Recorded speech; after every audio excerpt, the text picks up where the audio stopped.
Само околу 1/3 домаќинства во земјава имаат доволно пари да си дозволат еднонеделен одмор во текот на годината, а само 4% да го заменат мебелот во станот, покажуваат резултатите од анкетата на Државниот завод за статистика.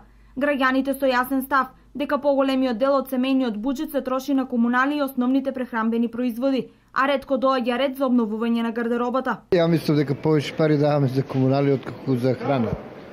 Комуналите, ако не ги платиш, одма ти дојде извршител, а вака ќе стискаш колку толку да го поминиш месец. А за облика доаѓа ли ред?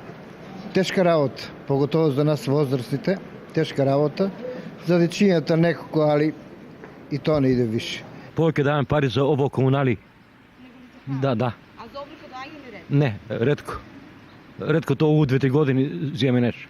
Не доаѓа ред, не останува за облека. Податоците на Државниот завод за статистика покажуваат дека во 2012 година храната зафаќала 39,8% од вкупната потрошувачка на домаќинствата.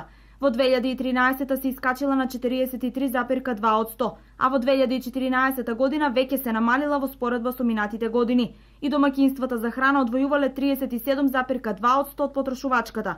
Потрошувачката за станарина, вода, електрична енергија и за газ во 2014 година е зголемена и изнесува 15%, во споредба со претходните 2 години кога било околу 13%.